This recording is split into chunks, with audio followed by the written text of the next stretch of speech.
SP supremo Mayawati के खिलाफ CBI ने आय से ज्यादा संपत्ति का केस बंद करने का फैसला किया है।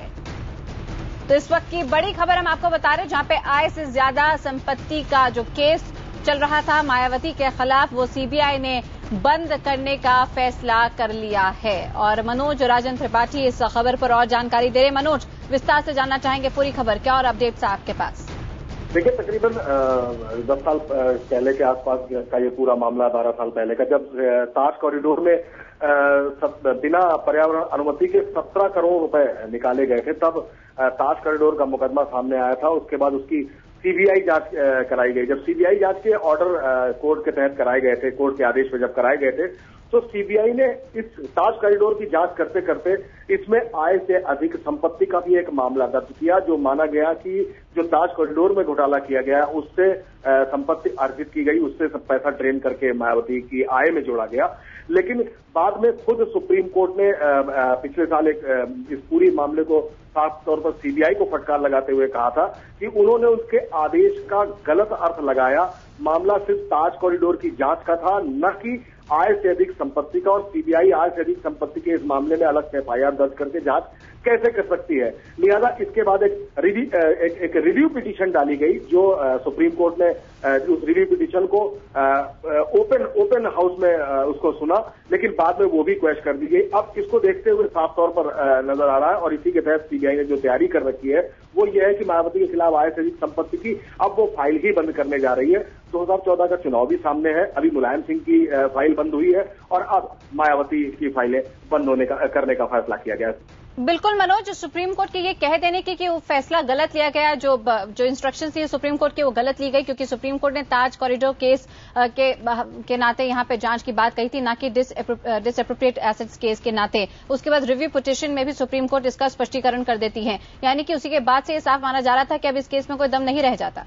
बिल्कुल सही है, क्योंकि जब सुप्रीम कोर्ट ने एक लंबे अरसे बाद का 1 दशक बीत जाने के बाद इस पूरे मामले में साफ तौर पर सीबीआई को फटकार लगाई थी कि उन्होंने जो भी आदेश दिया था, वो आदेश ताज कॉरिडोर में जो घोटाला हुआ, जो घपला हुआ, उसकी जांच के लिए कहा था, न कि आय से अधिक संपत्ति की जांच के लिए। जबकि सीबीआई ने इस मामले में ये मान के चल रही थी कि जो घोटाला हुआ और मायावती की जो आय उस दौरान बढ़ी है, उसको देखते हुए ये मान के चल रही थी कि घोटाला और आय से अधिक जो संपत्ति है, इनमें आपस में लिंक है, ये आपस में जुड़े हुए हैं, और इसी से पैसा ड्रेन किया गया है। लेकिन सुप्रीम कोर्ट ने जब सीबीआई को फटकारा, तो सीबीआई को इस पूरे मामले में अपने आप को बैकफुट करके इस मामले को बंद करने की स्थिति में आना पड़ा। लेकिन तब तक जो कमलेश वर्मा नाम के जो पिटिशनर हैं, उन्होंने इसमें रिव्यू पिटीशन दाखिल कर दी, पुनर्विचार याचिका दाखिल कर दी, जिसको सुप्रीम कोर्ट ने ओपन हाउस में सुना।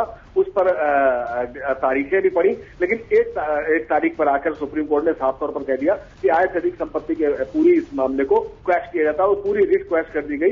अब सीबीआई के पास चूंकि कोई चारा भी नहीं है, और इसको देखते हुए सीबीआई अब मायावती के खिलाफ भी आय से अधिक संपत्ति के मामले को बंद करने जा रहा है। इससे पहले मुलायम सिंह के आय से अधिक संपत्ति के मामले को डिंपल यादव, जो उनकी बहू है, उनका प्ली लेते हुए कि डिंपल यादव की संपत्ति उसमें नहीं जोड़ी जा सकती, उनको अभी इससे राहत दी जा चुकी है। बिल्कुल मनोज, अपने दर्शकों को एक बार फिर से बता दें, इस वक्त की बड़ी खबर हम आपको बता रहे हैं, जहां पे सीबीआई अब मायावती के खिलाफ आय से ज्यादा संपत्ति का जो केस है उसे बंद करने जा रही है। इस केस को ही बंद करने जा रही है। आपको इससे पहले अगस्त 8, 2013 में सुप्रीम कोर्ट ने रिव्यू पिटीशन के दौरान भी ये बात साफ कहती थी कि यहां पे सुप्रीम कोर्ट द्वारा जो निर्देश दिए गए थे वो ताज कॉरिडोर केस को लेकर सीबीआई की जांच को दिए गए थे, ना कि आय से ज्यादा अधिक संपत्ति के मामले में। उसके बाद यहां पे सुप्रीम कोर्ट के इस फैसले के बाद ये साफ माना जा रहा था कि ये बड़ी राहत मायावती के लिए है, और इसलिए आज खबर हमें मिल रही है कि सीबीआई अब ये केस बंद करने जा रही है। मनोज, पहले आय से ज्यादा संपत्ति के मामले में मुलायम सिंह यादव को राहत सीबीआई से, और उसके बाद मायावती को। इसके राजनीतिक मायने भी अब निकाले जाएंगे। देखिए, साफ तौर पर इस मामले में एक चीज को गौर करके चलना पड़ेगा कि चाहे बहुजन समाज पार्टी हो और चाहे समाजवादी पार्टी हो, या उनके सुप्रीमो मुलायम सिंह हो और बहुजन समाज पार्टी की सुप्रीमो मायावती है, दोनों ही सरकार को विभिन्न मुद्दों पर, तमाम राजनीतिक मुद्दों पर उनके खिलाफ भी बोलते हैं, उनके खिलाफ आवाज भी बुलंद करते हैं, चाहे मायावती की सरकार रही हो या अब समाजवादी पार्टी की सरकार यहां पर प्रदेश में है। लेकिन किसी भी हालत में दोनों ही यूपीए सरकारों को, इन दोनों ही पार्टियों ने समर्थन भी दे रखा था। ये बात अलग है कि उत्तर प्रदेश में एक दूसरे के विपरीत ध्रुव है समाजवादी पार्टी और बहुजन समाज पार्टी, लेकिन केंद्र में दोनों ही केंद्र को समर्थन दे रहे थे। लिहाजा इसके राजनीतिक मायने स्पष्ट है, बिल्कुल साफ नजर आ रहे हैं कि 2014 का चुनाव सामने होना है। मुलायम सिंह का समर्थन रहा है कांग्रेस को और सीबीआई ने पहले उनकी फाइल बंद की, और इसी तरीके से वैसा वैसा मायावती का भी समर्थन पूरी तरीके से केंद्र सरकार को हासिल है, चाहे वो परमाणु मुद्दा हो, चाहे वो एफडीआई का मुद्दा हो, हर मुद्दे पर रहा है और अब मायावती की फाइल बंद होने जा रही है। मनोज, लेकिन ऐसे में सुप्रीम कोर्ट के आदेश के बाद ही ये कार्रवाई, तो क्या यहाँ पे ये आरोप लगाए कि अब ऑपोजिशन की सीबीआई का ही इस्तेमाल किया गया है चुनावों के मद्देनजर? ऑपोजिशन लगातार सीबीआई को निशाना बनाकर ही चलती है। विपक्ष हमेशा ही एक एजेंसी मानता है, केंद्र सरकार की एजेंसी मानता है और ये मान के चलता है कि सीबीआई जो भी करती है, जो भी फैसला करती है, जो भी कदम उठाती है, वो सिर्फ केंद्र सरकार के इशारे पे उठाती है, बकौल विपक्ष। और अब विपक्ष चूंकि अब इस पूरे मामले में सुप्रीम कोर्ट ने आय से अधिक संपत्ति के मामले को यूं भी खारिज कर दिया, उसकी पूरी रिट खारिज कर दी है। इसको देखते हुए एक आधार जरूर बनेगा, जैसे डिंपल यादव का आधार मुलायम सिंह में बनाया गया, इसी तरीके से सुप्रीम कोर्ट का आधार बना के अब सीबीआई पूरे मामले को बंद करने जा रही है। लेकिन विपक्ष इस मुद्दे पर सीबीआई के क्लोज करने को लेकर सुप्रीम कोर्ट पर कोई टिप्पणी नहीं कर सकता, लेकिन विपक्ष सीबीआई को लेकर जरूर निशाना बनाएगा। बिल्कुल मनोज, बने रहिए हमारे साथ। इस बीच हमारे साथ कांग्रेस की नेता रीता बहुगुणा जोशी भी जुड़ गई हैं। रीता जी, सबसे पहले आपकी प्रतिक्रिया। मुझे भी आप ही के चैनल के से संज्ञान मिला है कि सुप्रीम कोर्ट ने डायरेक्टिव दिया है सीबीआई को कि केसेस को क्लोज करे, तो अब जब कोर्ट का ऑर्डर है तो उसमें कोई टिप्पणी तो नहीं की जा सकती है। और लेकिन रीता जी, मैं यहाँ पे कोट करना चाहूंगी आपके नेता राहुल गांधी को, जहाँ पे वो मायावती को बताते हैं कि किसी भी नेता को उन्होंने आगे बढ़ने नहीं दिया, साथ में वो उनको भ्रष्ट भी बताते हैं। उसके बाद सीबीआई लेकिन उनके खिलाफ आय से ज्यादा अधिक संपत्ति का मामला क्लोज कर देती है। क्या कहेंगे आप इस पे? मैं नहीं जानती है, तो आपको वकील बताएंगे और जो विधि विशेषज्ञ हैं वो बताएंगे कि आखिर ऐसा क्यों हुआ। मैं तो इतना कह सकती हूँ कि आम जनता के बीच में ये निश्चित रूप से राय है कि बहुजन समाज पार्टी की सरकार सबसे भ्रष्ट सरकार थी। उनके अनेकों मंत्री जेलों में हैं, उनके अनेकों मंत्रियों पे केसेस चल रहे हैं। अब फाइलें किस तरह से बनाई गई, किस तरह से उसको किया गया, वो मैं नहीं कह सकती। कानून प्रमाण मांगता है, हो सकता है कि प्रमाणों का अभाव हो, परंतु आदमी का परसेप्शन होता है और आंखों से दिखाई देता है। तो निश्चित रूप से सुप्रीम कोर्ट और कानून को तो प्रमाण चाहिए, और मुझे ऐसे लगता है कि ये उनकी सरकार जो भ्रष्टतम सरकार थी वो तो अपने कलंक से मुक्त नहीं हो पाई। तो कानून को तो यहाँ पे एविडेंस चाहिए, प्रमाण चाहिए कि भ्रष्ट है या फिर ऐसे कोई एविडेंस चाहिए तो कि केस चलाया जाए। लेकिन फिर क्या यहाँ पे कांग्रेस पार्टी, राहुल गांधी और आप बिना प्रमाणों के, बिना एविडेंस के मायावती की सरकार को भ्रष्ट बता रही हैं? नहीं, क्यों नहीं है। उनके जब 6 मंत्रियों के ऊपर इतने जबरदस्त मुकदमे, कई लोग जेल में है, तो फिर सीबीआई ने केस बंद कैसे कर दिया? वो भ्रष्टतम सरकार थी। तो फिर सीबीआई, तो रीता जी यही जानना चाह रही हूँ, फिर जब वो भ्रष्ट सरकार है और ये आरोप लगातार आपके द्वारा, राहुल जी के द्वारा लगता रहता है आपके नेता, तो फिर यहाँ पे सीबीआई ने इस रिपोर्ट को बंद क्यों किया, इस केस को बंद क्यों कर दिया? नहीं, तो सुप्रीम कोर्ट का अगर ऑर्डर है और प्रमाण नहीं है तो आप क्या करेंगे? आप कानून के विपरीत तो नहीं जा सकते ना। जो कानून के विपरीत कैसे जाएंगे आप?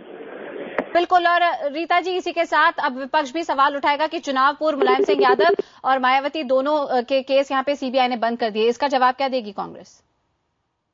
चलिए, तो यहाँ पे रीता बहुगुणा जोशी हमारे साथ जुड़ी हुई थी, कांग्रेस की नेता, जो कि बता रहे थे कि मामला कोर्ट के फैसले के बाद सामने आया है और इसलिए जरूर एविडेंस का अभाव रहा होगा, प्रमाणों का अभाव रहा होगा, जिसके बाद ये फैसला आया होगा। आपको बता दें, लगातार मायावती निशाने पर रही हैं राहुल गांधी के और कांग्रेस के, लेकिन यहाँ पे सपोर्ट भी देती रही हैं, अपना समर्थन भी देती रही हैं कई अहम मुद्दों पर केंद्र की सरकार को। और अब यहाँ पे बड़ी खबर हम आपको बता रहे हैं, जहां पे सीबीआई आय से अधिक मामले का जो केस मायावती के खिलाफ था उसको बंद करने का फैसला ले चुकी है। आपको बता दें, इस पूरे मामले को लेकर सुप्रीम कोर्ट ने 2 बारी अपना फैसला सुना दिया था, जब पिटीशन डाली गई थी, जहां पे साफ तौर पे सुप्रीम कोर्ट ने यह कहा था कि सुप्रीम कोर्ट द्वारा निर्देश दिए गए हैं ताज कॉरिडोर केस में जांच पड़ताल करने के, ना कि आय से अधिक संपत्ति के मामले में। रिव्यू पिटीशन में भी यही जवाब था और उसके बाद अब सीबीआई ने यह फैसला लिया। हमारे साथ अरुण सिंह जुड़ गए हैं, मेरे सहयोगी, इस पर और जानकारी देने के लिए। अरुण, राजनीतिक गलियारों से क्या खबर? देखिए, सुप्रीम कोर्ट का जो डिसीजन आया था उसके बाद सीबीआई का जो ये मूव है ये एक्सपेक्टेड था, लेकिन जहां तक राजनीतिक दलों की बात है, बीजेपी हमेशा से कहती रही कि कांग्रेस सीबीआई को कांग्रेस ब्यूरो ऑफ इन्वेस्टिगेशन कहती रही और उनका ये भी आरोप रहा है कि कांग्रेस ने सरकार बनाने, सरकार बचाने के लिए हमेशा से इन राजनीतिक दल, जो क्षेत्रीय राजनीतिक दल हैं, उनको डराने धमकाने के लिए सीबीआई का प्रयोग किया है। तो एक बार फिर जब क्लोजर रिपोर्ट सीबीआई की तरफ से दाखिल हो रही है तो बीजेपी का ये कहना है कि ये तो उनको मालूम था, क्योंकि अपने नफे नुकसान, सियासी नफे नुकसान को देखते हुए कांग्रेस सीबीआई का उपयोग करती है। और जब लोकसभा चुनाव 2014 के सामने है तो कांग्रेस ने एक और दांव चला है और उसको मालूम है इस बार की जो थर्ड फ्रंट है या क्षेत्रीय दल है उनको ज्यादा सीटें मिलेंगी, ऐसा बीजेपी का आरोप है। और ऐसे में वो थोड़ी सी सहूलियत दे करके और उनको एक तरह से अपने साथ लाने की कोशिश कर रहा है, एक पॉलिटिकल अलाइनमेंट की कोशिश हो रही है। मायावती और मुलायम दोनों को 2014 से पहले आय से अधिक संपत्ति के मामले में जो राहत है और जो सीबीआई की तरफ से क्लोजर रिपोर्ट है उसको विपक्ष निशाने पर ले रहा है और इसे एक राजनीतिक फैसला करार देने की कोशिश में। बिल्कुल अरुण, लेकिन ऐसे में अब जाहिर तौर पर ये सवाल उठेंगे ही, चुनाव पूर्व यहाँ पर ये दोनों केस बंद कर दिए जाते हैं, चाहे वो मुलायम सिंह यादव के खिलाफ और मायावती के खिलाफ। सीबीआई ये दोनों केस बंद कर देती है। ये बात जरूर अलग है कि कोर्ट के आदेश के बाद सीबीआई का ये फैसला आना माना ही जा रहा था, लेकिन इसके राजनीतिक मायने बढ़ जाते हैं। देखिए, राजनीतिक मायने बढ़ जाते हैं। कांग्रेस का ये कहना है कि उसका सीबीआई पर कोई दखल नहीं है, सीबीआई एक इंडिपेंडेंट बॉडी है, वो अपने फैसले खुद किया करती है। और कांग्रेस ये भी दलील दे रही कि अगर हमें उनको पॉलिटिकल बार्गेनिंग के लिए अपने लूप में रखना ही होता तो चुनाव से पहले हम उनको क्लीन चिट क्यों देने देते। ये सवाल है। एक सवाल है कि इतने सालों से जो मुकदमा चला आ रहा था, जो आय से अधिक संपत्ति का मामला चल रहा था, एन चुनाव से पहले कांग्रेस का ये कहना है कि हम अपने ग्रिप से क्यों जाने देते, अगर हमारा वश चलता तो फिर उनका ये कहना है वो जायज ठहराना चाहते हैं कि सीबीआई पर उनका कोई दबाव नहीं है, कोई हस्तक्षेप नहीं है, वो इंडिपेंडेंट बॉडी है, अपने फैसले खुद लिया करती है। तो सियासत इस पूरे मामले को लेकर के कांग्रेस के अपने तर्क है, बीजेपी के अपने तर्क है और जो क्षेत्रीय दल उनके अपने तर्क है। लेकिन हाँ, इतना जरूर है कि जो सालों से मामला चला रहा था, अगर सीबीआई के पास कोई सबूत नहीं थे तो ये मामला इतना लंबा क्यों खींचा, और अगर इतना लंबा खींचा कि सबूत मिल सकते हैं तो आखिर मिले क्यों नहीं। कई सवाल ऐसे हैं जो अभी भी जिनका आंसर नहीं मिला है और नहीं मिलेगा ऐसा लगता है।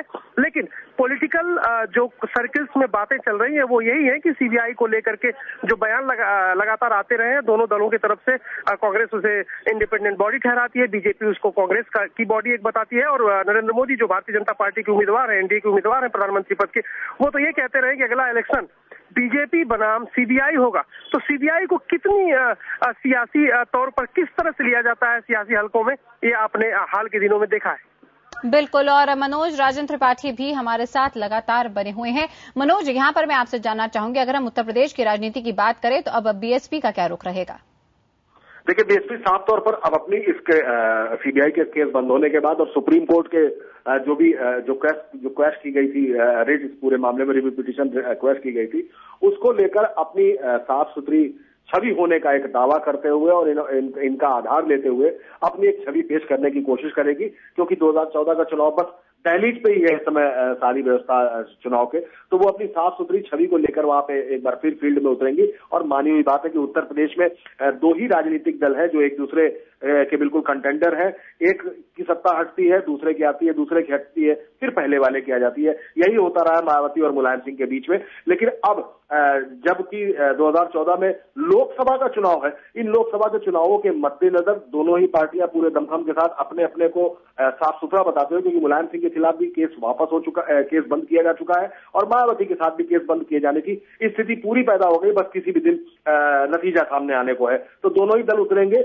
लेकिन और अपने आप को साफ सुथरा बताएंगे। लेकिन सबसे बड़ी बात यही है कि दोनों ही दल जो एक दूसरे के धुर विरोधी है, वो केंद्र सरकार को बाहर से लगातार दोनों ही सरकारों में, यूपीए 1 और यूपीए 2 दोनों में समर्थन देते रहे, और शायद विपक्ष इसीलिए कहता है कि इसी का लाभ इन दोनों नेताओं को मिला। बिल्कुल मनोज, तो इस वक्त बड़ी खबर हम अपने दर्शकों को बता रहे हैं, जहां पे मायावती के खिलाफ आय से अधिक संपत्ति का जो मामला है वो सीबीआई ने बंद कर दिया है।